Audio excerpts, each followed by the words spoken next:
क्या आपने कभी सोचा है कि कुछ लोग आपकी सोच को बिना कहे ही कैसे बदल देते हैं? कभी ऐसा महसूस हुआ कि कोई आपको धीरे धीरे इमोशनली कंट्रोल कर रहा है, लेकिन आप समझ ही नहीं पा रहे कि ये हो क्या रहा है? Welcome to the dark side of human behaviour. यह सिर्फ साइकोलॉजी नहीं है, यह है डार्क साइकोलॉजी। वो टेक्निक्स जो इंसान की सोच, उसकी भावनाएं और उसके डिसीजंस तक को मैनिपुलेट करने की ताकत रखती हैं। विलियम कूपर की किताब dark psychology, secret techniques to influence and manipulate people एक ऐसा दरवाजा खोलती है जहां आपको पता चलेगा कि नार्सिसिस्ट्स, सोशियोपैथ्स और मैनिपुलेटर्स कैसे इंसानों की इमोशंस से खेलते हैं। यह किताब एक मिरर की तरह है जो न सिर्फ दूसरों की चालें दिखाती है, बल्कि आपको खुद के अंदर छिपे वल्नरेबल स्पॉट्स को भी समझने का मौका देती है। इस वीडियो सीरीज में हम इस किताब के हर एक चैप्टर को डिकोड करेंगे इन अ स्टोरी टेलिंग फॉर्मेट, ताकि आपको समझ में आए कि ये टैक्टिक्स कैसे काम करती हैं और कैसे आप इनसे बच सकते हैं। तो बकल अप, क्योंकि अब हम डाइव करने वाले हैं एक ऐसी दुनिया में जहां सब कुछ दिखता है नॉर्मल, लेकिन असल में सब कुछ कंट्रोल्ड होता है। This is dark psychology and this is your ultimate survival guide. Video को एंड तक जरूर देखना, क्योंकि नॉलेज ही आपका सबसे बड़ा हथियार है। चैप्टर 1। आज हम बात करेंगे एक ऐसे सब्जेक्ट के बारे में जो हमारे आसपास हर जगह होता है, लेकिन हम समझ नहीं पाते। ये एक ऐसी साइकोलॉजी है जो लोगों को कंट्रोल करने, मैनिपुलेट करने और अपने हिसाब से चलाने का तरीका बताती है। मैं बात कर रहा हूं डार्क psychology के बारे में। डार्क psychology का मतलब सिर्फ घटिया या बुरे तरीके से किसी को मैनिपुलेट करना नहीं है।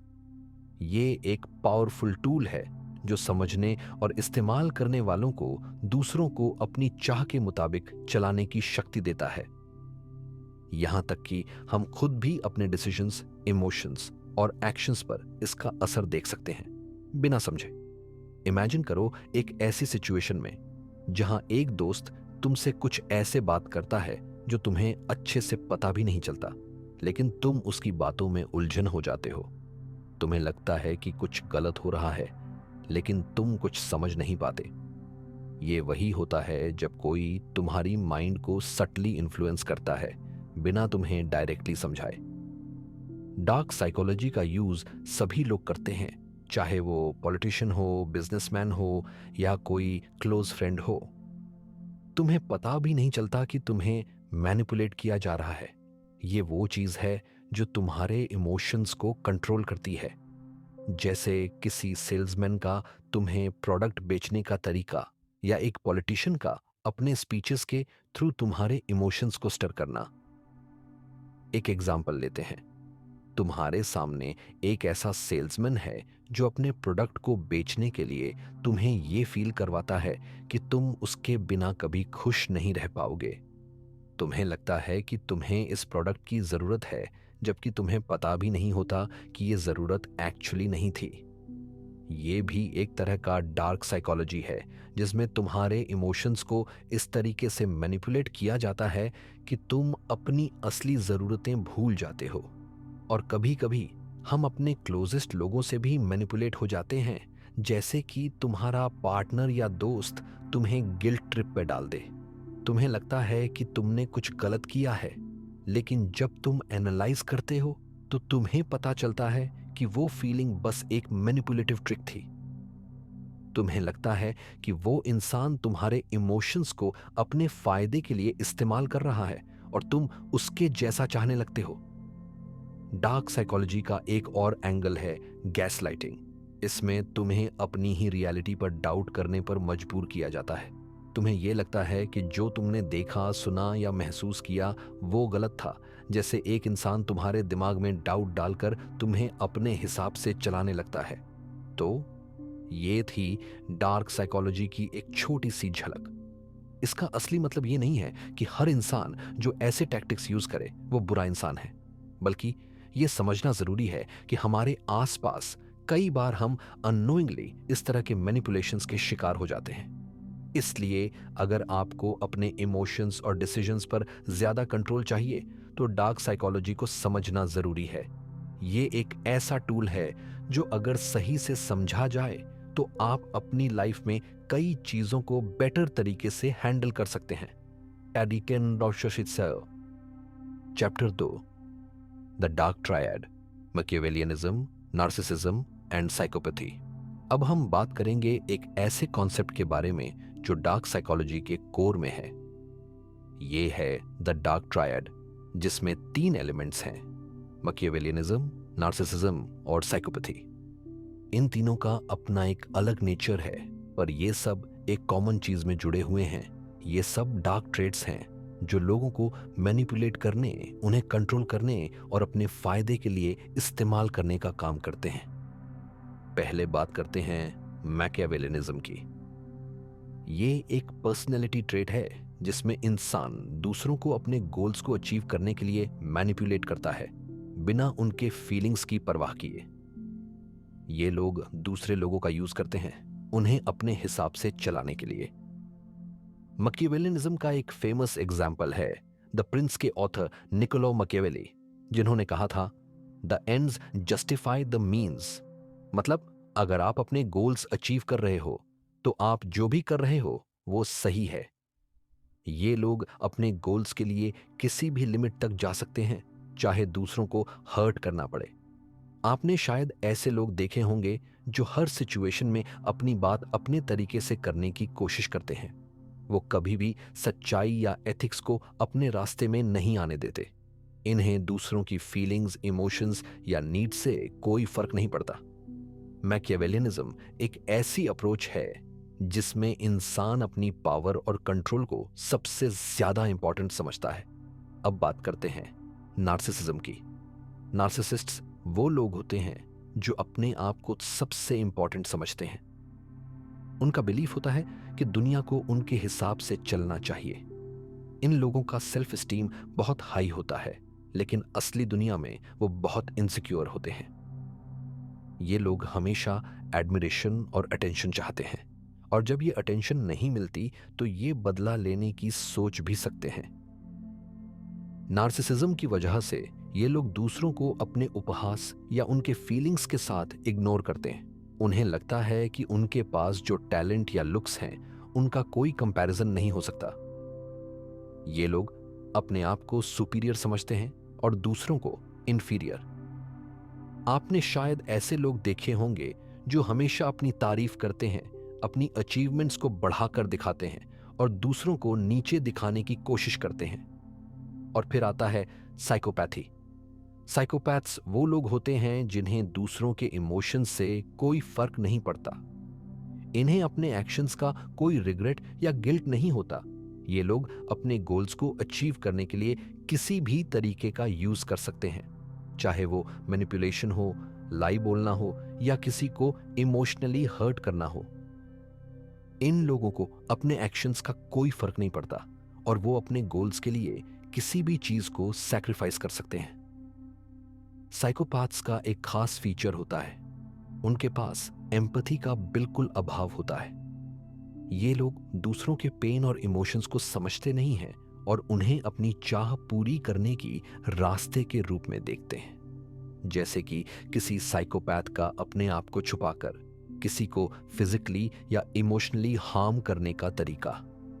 अब जब हम डार्क ट्रायड की बात करते हैं तो ये तीनों ट्रेट्स एक साथ काफी डेंजरस हो सकते हैं। मैकियावेलियनिज्म, नार्सिसिज्म और साइकोपैथी ये सभी लोगों को मैनिपुलेट करने, अपने गोल्स के लिए इस्तेमाल करने और दूसरों को अपने कंट्रोल में करने की कोशिश करते हैं। इन तीनों का कॉम्बिनेशन एक इंसान को बहुत पावरफुल बना सकता है और ये इंसान कभी भी अपनी चाह को अचीव करने के लिए किसी भी लिमिट्स को पार कर सकता है। अगर आपको अपने आसपास ऐसे लोग मिलते हैं जो हमेशा दूसरों का यूज करते हैं, अपनी बातें ज्यादा इंपॉर्टेंट समझते हैं और दूसरों के इमोशन से खेलते हैं, तो हो सकता है कि उनमें से कुछ ट्रेट्स डार्क ट्रायड के हों। इसलिए इस कॉन्सेप्ट को समझना बहुत जरूरी है ताकि हम अपने आप को प्रोटेक्ट कर सकें और समझ सकें कि किस तरह के लोग हमें मैनिपुलेट कर सकते हैं। तो ये थी एक झलक डार्क ट्रायड की, मैकियावेलिनिज्म, नार्सिसिज्म और साइकोपैथी के बारे में। अगर आपको ये टॉपिक इंटरेस्टिंग लगा तो इस चैनल को सब्सक्राइब करें और ऐसे और टॉपिक्स के लिए हमारे साथ जुड़ें। अगले वीडियो में हम बात करेंगे कि कैसे आप इन ट्रेड्स को पहचान सकते हैं और अपने आप को प्रोटेक्ट कर सकते हैं। तब तक के लिए अपना ध्यान रखें। Chapter 3, the power of manipulation. अब हम बात करेंगे मैनिपुलेशन के बारे में, जो डार्क साइकोलॉजी का एक बहुत पावरफुल और डेंजरस एस्पेक्ट है। मैनिपुलेशन यानी दूसरों को अपने हिसाब से चलाना, उनके डिसीजंस, इमोशंस और एक्शंस को अपने फायदे के लिए कंट्रोल करना। ये एक ऐसी टेक्निक है जो अगर सही तरीके से यूज की जाए तो किसी भी इंसान को अपनी मर्जी के अकॉर्डिंग चलाया जा सकता है। मैनिपुलेशन का एक कॉमन एग्जाम्पल होता है इमोशनल ब्लैकमेल। आपने शायद कभी देखा होगा कि कोई इंसान दूसरे को गिल्ट फील करवाता है ताकि वो उनकी बात मान ले। जैसे किसी को ऐसे बोलना, अगर तुमने मेरा कहना नहीं माना तो मैं बहुत उदास हो जाऊंगा, या तुम्हें तो मुझसे प्यार है ना। ये इमोशंस का यूज करना और उन्हें मैनिपुलेट करना, ये एक क्लासिक मैनिपुलेशन टेक्निक है। इस टेक्निक से लोग दूसरों को अपने हिसाब से चलाने में काफी सक्सेसफुल होते हैं। अब मैनिपुलेशन का एक और एस्पेक्ट है सटलिटी। अगर आप किसी को डायरेक्टली कुछ कहकर मैनिपुलेट करेंगे तो वो जल्दी समझ जाएगा, पर जब आप सटली यानी धीरे धीरे उन्हें अपने गोल्स की तरफ गाइड करते हैं तो वो समझ नहीं पाते। फॉर एग्जाम्पल, जब आप किसी को अपने डिसीजंस को इग्नोर करने के लिए कन्विंस करते हैं, जैसे कि आपको यह आइडिया कैसे लगा, मुझे तो लगता है कि यह बेस्ट ऑप्शन है, या आपने इस डिसीजन पर क्यों नहीं सोचा। ये तरीके इंसान को यह फील करवाते हैं कि वो अपने आप डिसाइड कर रहे हैं, जबकि असल में वो बस आपके इन्फ्लुएंस में आ रहे होते हैं। मैनिपुलेशन का एक और फॉर्म है गैसलाइटिंग। जब आप किसी की रियलिटी को डिस्टॉर्ट करते हैं ताकि वो अपने दिमाग को डाउट करे। जैसे अगर कोई इंसान आपको बार बार यह कहे कि आप गलत समझ रहे हैं, ऐसा नहीं हो रहा, या मैं तो कह रहा था कि आपने यह गलत किया, तो वो आपको अपनी मेमोरी और परसेप्शन पर डाउट करने पर मजबूर कर देता है। गैस लाइटिंग से इंसान को अपने डिसीजंस और इमोशंस पर डाउट होने लगता है और वो अपने असली परसेप्शन से दूर हो जाता है। अब बात करते हैं मैनिपुलेशन की टेक्निक्स की। एक और कॉमन टेक्निक है फ्लैटरी, यानी दूसरों की तारीफ करना, उन्हें यह फील करवाना कि वो स्पेशल हैं। जब आप किसी को ज्यादा तारीफ करते हैं तो वो आपके इन्फ्लुएंस में आ जाते हैं। जैसे आपका आइडिया तो सबसे बेस्ट है, या आप तो हमेशा सबसे स्मार्ट होते हो। ये लोग अपने ईगो को सेटिस्फाई करने के लिए आपकी बात मान लेते हैं। एक और पावरफुल टेक्निक है फियर बेस्ड मैनिपुलेशन। जब आप किसी को डर के मारे कुछ करने के लिए कह रहे होते हैं, जैसे अगर तुमने यह काम नहीं किया तो तुम्हें पता है क्या हो सकता है। फियर एक बहुत स्ट्रांग इमोशन है जो लोगों को एक्शन लेने पर मजबूर कर सकता है। जब फियर को मैनिपुलेट किया जाता है तो लोग अपनी कंफर्ट जोन से निकलकर वो करते हैं जो उनसे एक्सपेक्ट किया जाता है।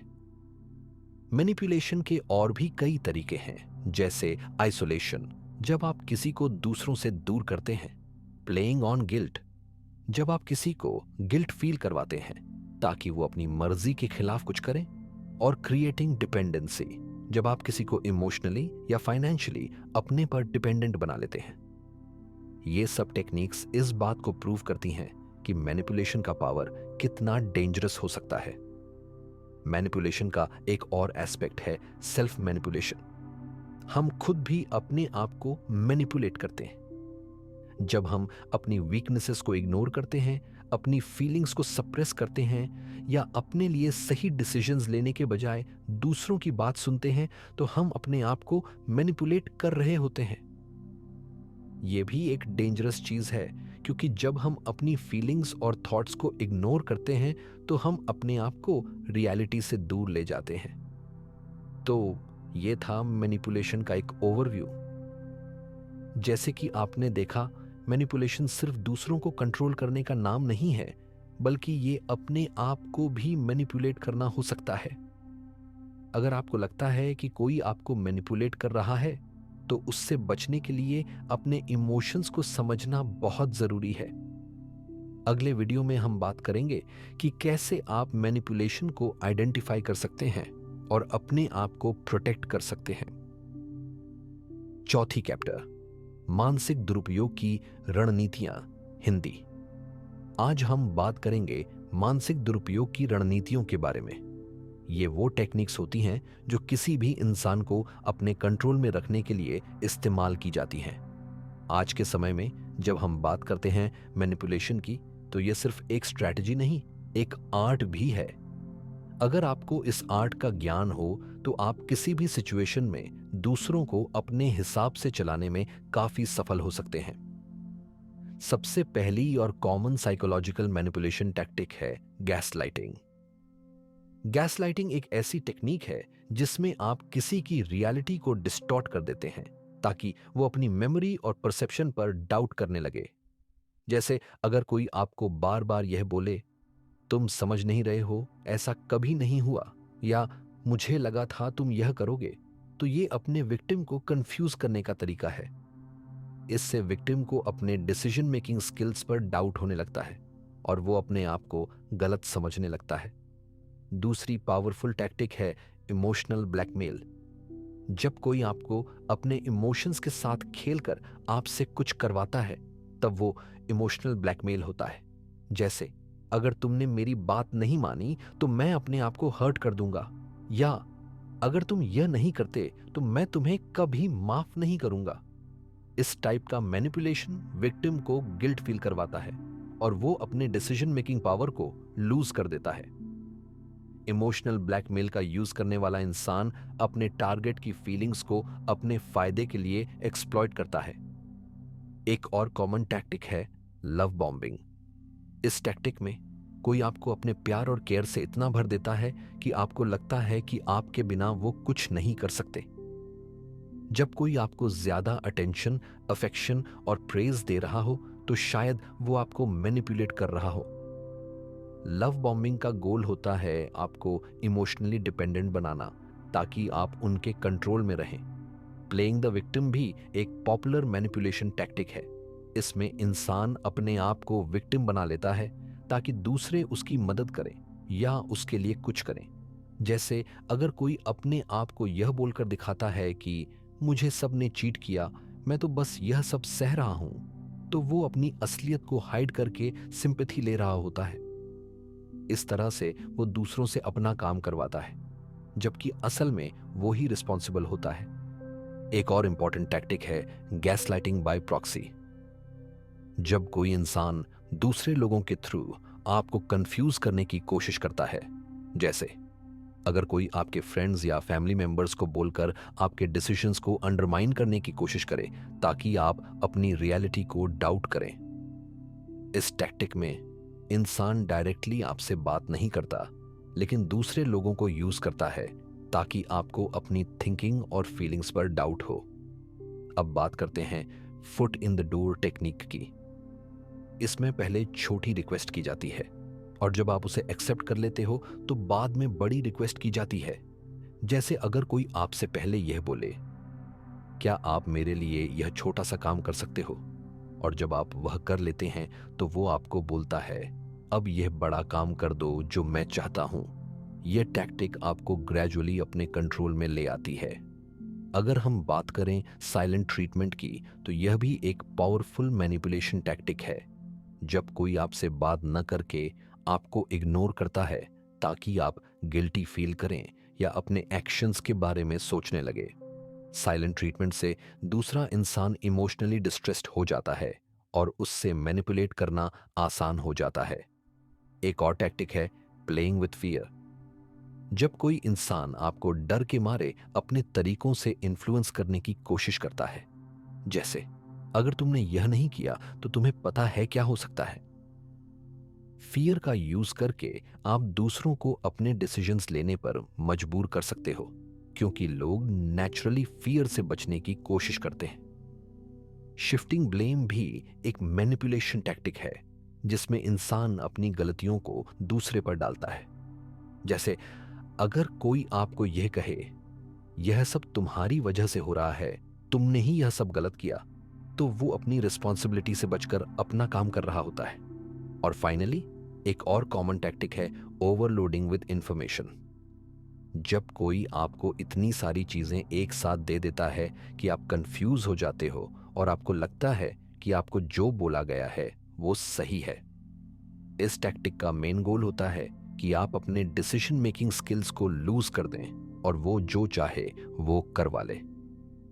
तो ये थे कुछ साइकोलॉजिकल मैनिपुलेशन टैक्टिक्स जो हर दिन हमारे आसपास इस्तेमाल हो रही होती हैं।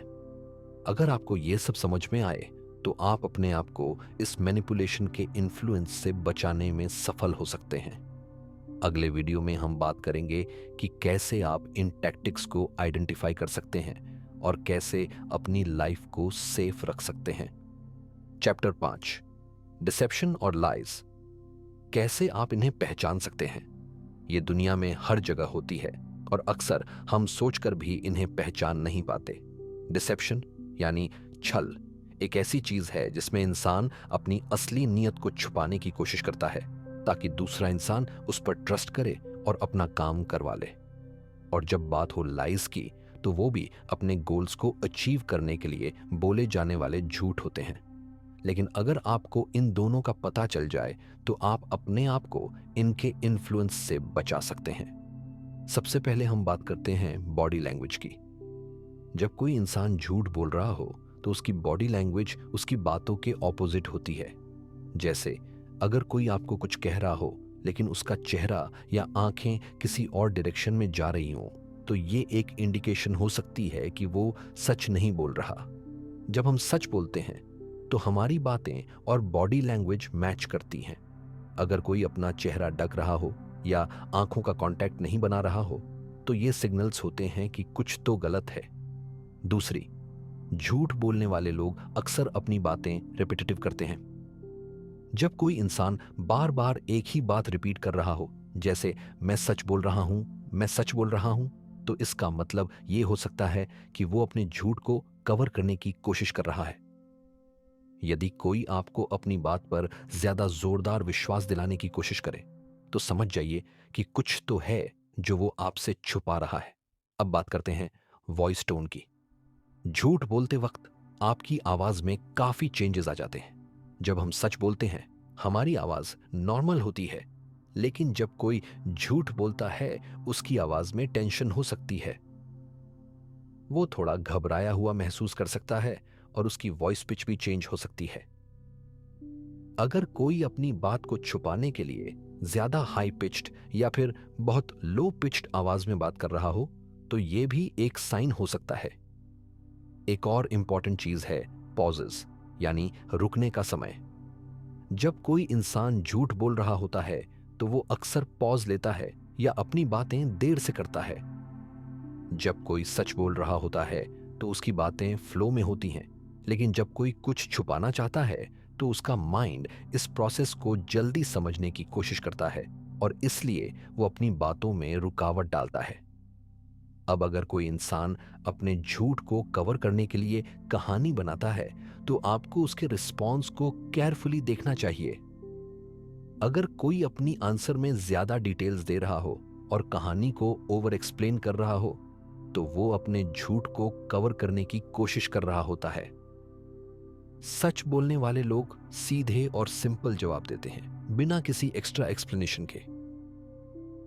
जब कोई इंसान झूठ बोल रहा होता है तो वो अपनी इमोशंस को हाइड करने की कोशिश करता है।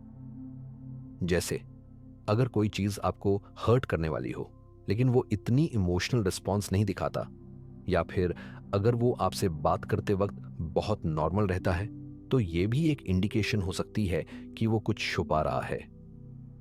इमोशनली डिस्कनेक्टेड रहना एक मेजर साइन हो सकता है डिसेप्शन का। अगर हम बात करें माइक्रो एक्सप्रेशंस की तो ये भी एक इंपॉर्टेंट फैक्टर है। माइक्रो एक्सप्रेशंस वो छोटी फेशियल एक्सप्रेशंस होती हैं जो 1 सेकंड के लिए अपीयर होती हैं। जब कोई इंसान झूठ बोल रहा होता है तो उसके चेहरे पर कुछ ऐसे एक्सप्रेशंस दिखेंगे जो वो यूजुअली कंट्रोल नहीं कर पाता। जैसे थोड़ी देर के लिए आईज का ब्लिंक होना या फिर फेस पर टेंशन का एक्सप्रेशन। ये सब साइंस होते हैं जो बताते हैं कि वो इंसान झूठ बोल रहा है।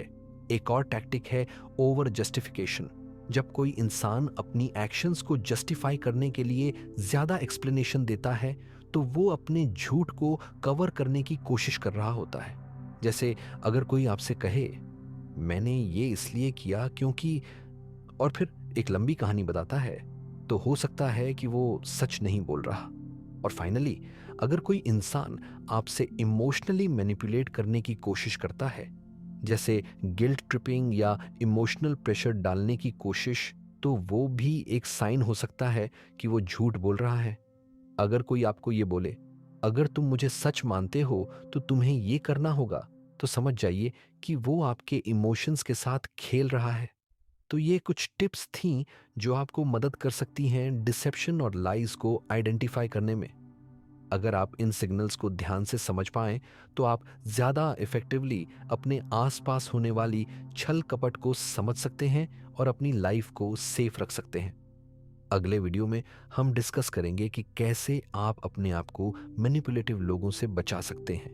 तब तक के लिए अपना ध्यान रखें और चैनल को सब्सक्राइब करना न भूलें। Chapter 6, the psychology of persuasion and influence. आज हम बात करेंगे पर्सुएजन और इन्फ्लुएंस की साइकोलॉजी के बारे में। आपने सुना होगा, जब किसी को अपने हिसाब से मनवाना हो तो उसका मन कैसे बदला जा सकता है। ये होता है पर्सुएजन।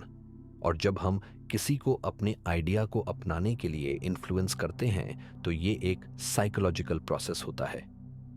इस चैप्टर में हम जानेंगे कि कैसे पर्सुएजन और इन्फ्लुएंस की साइकोलॉजी काम करती है और कैसे आप इसे अपनी लाइफ में इफेक्टिवली यूज कर सकते हैं।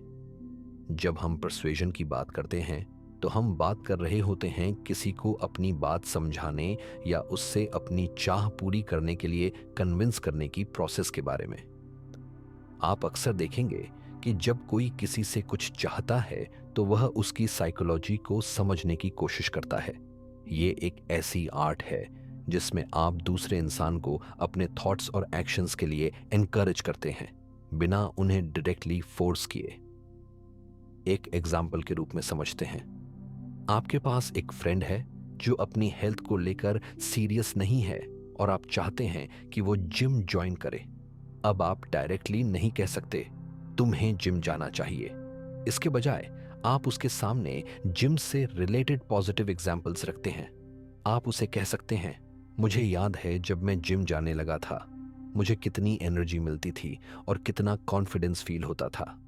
आप अपने पॉजिटिव एक्सपीरियंस को यूज कर रहे हैं और उस इंसान को पर्सुएड कर रहे हैं बिना फोर्स किए। ये है पर्सुएजन का एक सिंपल एग्जाम्पल। इन्फ्लुएंस का प्रोसेस थोड़ा डिफरेंट होता है। इन्फ्लुएंस में आप किसी इंसान के डिसीजंस और एक्शंस पर अपना इम्पैक्ट डालते हैं। ये पर्सुएजन से ज्यादा लॉन्ग टर्म इफेक्ट रखता है। जब आप किसी को इन्फ्लुएंस करते हैं तो आप उसकी माइंडसेट और बिहेवियर को सटली चेंज करते हैं। ये ज्यादा डीप और सस्टेनेबल होता है। जैसे अगर आप एक लीडर हैं और अपनी टीम को अपने विजन में कन्विंस करते हैं तो आप उन्हें एक ऐसी माइंडसेट में डाल रहे होते हैं जहां उनका बिहेवियर आपके डायरेक्शन में अलाइन हो जाता है। इन्फ्लुएंस के कुछ पावरफुल टूल्स होते हैं। पहला टूल है रेसिप्रोसिटी, यानी एक दूसरे के लिए कुछ करना। अगर आप किसी को कुछ देते हैं तो वह भी आपके लिए कुछ देने को मोटिवेटेड महसूस करता है। अगर आप किसी फ्रेंड को हेल्प करते हैं तो वह आपकी मदद की रेसिप्रोकेट करने की कोशिश करेगा। ये एक नेचुरल साइकोलॉजिकल ट्रिगर है जो इन्फ्लुएंस को काफी स्ट्रांग बनाता है। दूसरा टूल है कमिटमेंट एंड कंसिस्टेंसी। अगर कोई एक बार अपनी कमिटमेंट दे देता है तो वह उस कमिटमेंट को फॉलो करने की पूरी कोशिश करता है। जैसे अगर आप अपने फ्रेंड से कह रहे हैं मैं तुम्हारे साथ जिम जाऊंगा, तो जब वह एक बार अपनी कमिटमेंट को एक्सेप्ट कर लेता है तो वह उस कमिटमेंट को फॉलो करने की पूरी कोशिश करेगा, चाहे वह इनिशियली इंटरेस्टेड ना हो। ये प्रोसेस कमिटमेंट को संगत व्यवहार में कन्वर्ट करने का होता है। एक और इंपॉर्टेंट टूल है सोशल प्रूफ। जब आप किसी चीज को पॉपुलर देखते हैं तो आप भी उसके साथ जाने लगते हैं। जैसे अगर आप देखें कि बहुत लोग एक रेस्टोरेंट में खाना खा रहे हैं तो आप भी उसी रेस्टोरेंट में खाना खाने जाएंगे, क्योंकि आपको लगता है कि जब सब लोग वहां जा रहे हैं तो वह अच्छा होगा।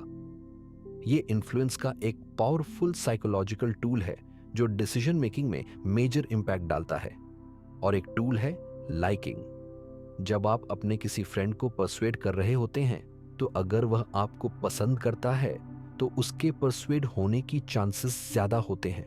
जब आप अपने रिलेशनशिप्स में ट्रस्ट और रिस्पेक्ट बिल्ड करते हैं तो वह इंसान आपकी बात सुनने को ज्यादा विलिंग होता है।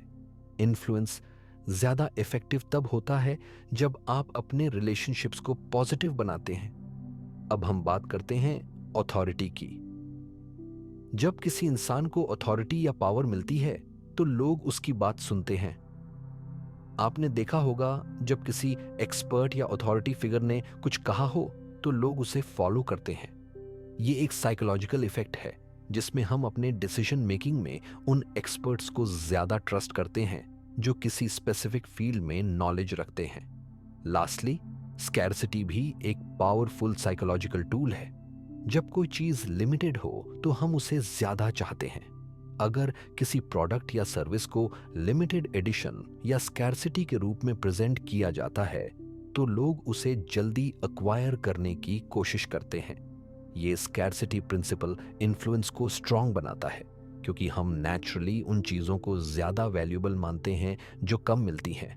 तो ये कुछ साइकोलॉजिकल टूल्स और प्रिंसिपल्स थे जो परसुएजन और इन्फ्लुएंस में काम करते हैं। आप इन टूल्स को अपनी पर्सनल और प्रोफेशनल लाइफ में यूज़ कर सकते हैं, चाहे वो बिजनेस हो, पर्सनल रिलेशनशिप्स हो या कोई लीडरशिप रोल हो। अगर आप इन प्रिंसिपल्स को समझकर अपनी स्ट्रैटेजी को ट्वीक करेंगे तो आप किसी भी सिचुएशन में इफेक्टिवली इन्फ्लुएंस कर सकते हैं। चैप्टर 7, माइंड कंट्रोल और ब्रेन वॉशिंग। आज हम बात करेंगे एक ऐसे टॉपिक के बारे में जो हर किसी के दिमाग में क्यूरियोसिटी जगाता है, माइंड कंट्रोल और ब्रेन वॉशिंग। आपने कई बार सुना होगा वो किसी का ब्रेन वॉश कर रहा है, लेकिन क्या आप जानते हैं कि इस प्रोसेस में क्या होता है? माइंड कंट्रोल का मतलब है किसी इंसान के थॉट्स और एक्शंस पर पूरा कंट्रोल पाना, जबकि ब्रेन वॉशिंग एक ऐसी प्रोसेस है जिसमें एक इंसान का पुराना बिलीफ सिस्टम बदल दिया जाता है बिना उसके कंसेंट के। माइंड कंट्रोल एक ऐसी टेक्निक है जिसमें आप किसी की थिंकिंग को मॉडिफाई करके उसे अपने अकॉर्डिंग चला सकते हैं। ये एक साइकोलॉजिकल टेक्निक है जो पर्सनल रिलेशनशिप से लेकर लार्ज स्केल सोशल मूवमेंट्स तक यूज हो सकती है। जब आप किसी का माइंड कंट्रोल करते हैं तो आप उसके डिसीजंस, बिलीफ्स और एक्शंस को अपने कंट्रोल में ला लेते हैं। एक एग्जाम्पल के रूप में समझते हैं, अगर आप अपने फ्रेंड से कुछ चाहते हैं तो आप उसके दिमाग में अपने थॉट्स डाल सकते हैं। आप पहले उससे किसी चीज के बारे में पूछते हैं, फिर उसके दिमाग में वो आइडिया फिक्स करते हैं। जैसे मान लीजिए आप अपने फ्रेंड को ये कन्विंस करते हैं कि उसका बिजनेस आइडिया बहुत अच्छा है और अगर वो उस आइडिया को फॉलो करे तो उसे सक्सेस मिलेगी। आप अपने पॉजिटिव एक्सपीरियंस को यूज कर रहे हैं और उस इंसान को इन्फ्लुएंस कर रहे हैं बिना फोर्स किए। ये है परसुएजन का एक सिंपल एग्जाम्पल। ब्रेन वॉशिंग थोड़ा ज्यादा एक्सट्रीम प्रोसेस होता है। ब्रेन वॉशिंग में आप किसी इंसान को अपनी पुरानी बिलीफ्स और थॉट्स को कंप्लीटली हटाकर नए बिलीफ्स और थॉट्स एक्सेप्ट करने के लिए फोर्स करते हैं। यह प्रोसेस उसकी इमोशनल और मानसिक स्थिरता को छीन कर किया जाता है और इसमें समय लगता है। आपने देखा होगा कि कुछ कल्ट्स और अत्यधिक समूहों में लोगों को ब्रेन वॉश किया जाता है, जहां उनका पुराना लाइफस्टाइल और बिलीफ्स कंप्लीटली चेंज कर दिए जाते हैं। एक एग्जाम्पल के लिए, आपने सुना होगा कि कुछ रिलीजियस लीडर्स अपने फॉलोअर्स को ब्रेन वॉश कर लेते हैं। वो उन्हें कन्विंस करते हैं कि अगर वो उनकी बात मानेंगे तो उनका लाइफ बेटर हो जाएगा। उनके सामने वो एक परफेक्ट पिक्चर प्रेजेंट करते हैं जिसमें उनके साथ चलने से सब कुछ ठीक हो जाएगा। इस प्रोसेस में वो लोग अपनी पुरानी बिलीफ्स को छोड़कर नए बिलीफ सिस्टम को अपनाते हैं जो उनके माइंड में फिक्स कर दिया जाता है। माइंड कंट्रोल और ब्रेन वॉशिंग का एक कॉमन फैक्टर है इमोशनल मैनिपुलेशन। जब आप किसी के इमोशंस को मैनिपुलेट करते हैं तो उसके डिसीशंस पर आपका कंट्रोल बन जाता है। ये लोग अपनी इमोशनल नीड्स को समझकर उन्हें मैनिपुलेट करते हैं। जैसे जब आप किसी को गिल्ट का फीलिंग दिलाते हैं तो वो अपने आप को आपके लिए कुछ भी करने के लिए तैयार हो जाता है। चैप्टर 8, गैसलाइटिंग और इमोशनल मैनिपुलेशन, हिंदी। आज हम बात करेंगे एक और खतरनाक और शातिर तरीके के बारे में जो बहुत लोगों को अपने जाल में फंसा लेती है, गैसलाइटिंग और इमोशनल मैनिपुलेशन।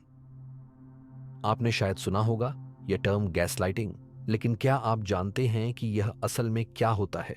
गैसलाइटिंग एक मानसिक तकनीक है जिसमें एक इंसान दूसरे इंसान को अपनी वास्तविकता और धारणाओं के बारे में शक करने पर मजबूर कर देता है।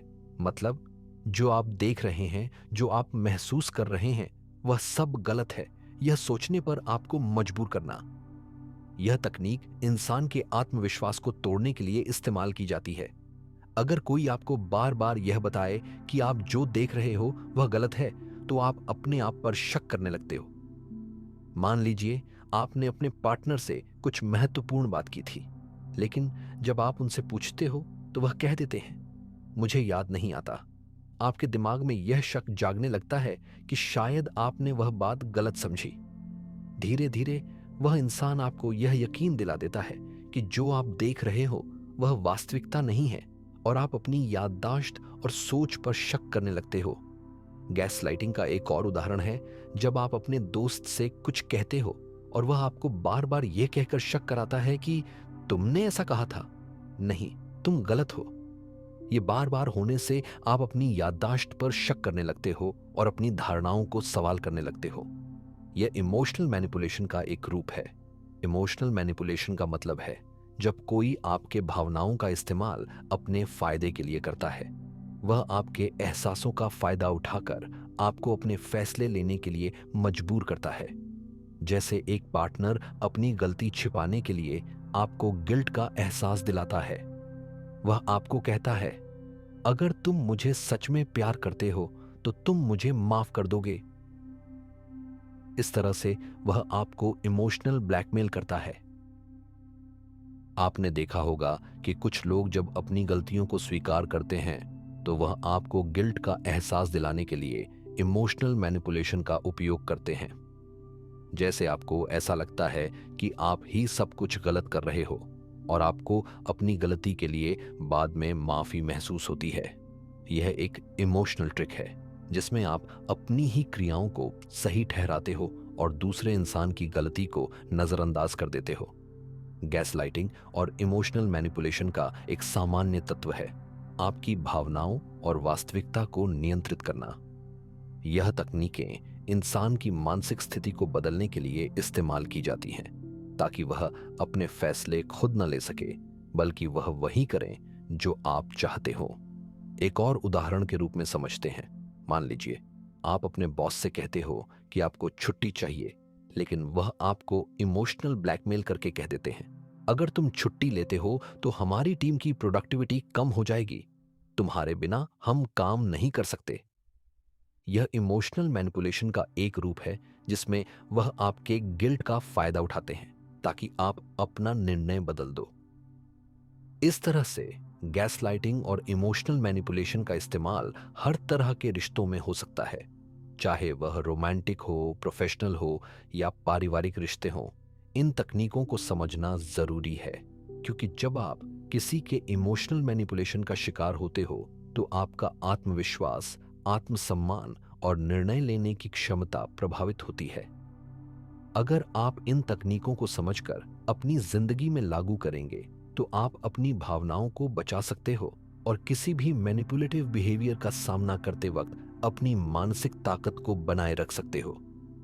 तो आज के वीडियो में इतना ही। अगले वीडियो में हम डिस्कस करेंगे कि कैसे आप इमोशनल मैनिपुलेशन से बच सकते हो और अपनी सीमाओं को मजबूत बना सकते हो। तब तक के लिए अपना ध्यान रखें और चैनल को सब्सक्राइब करना न भूलें।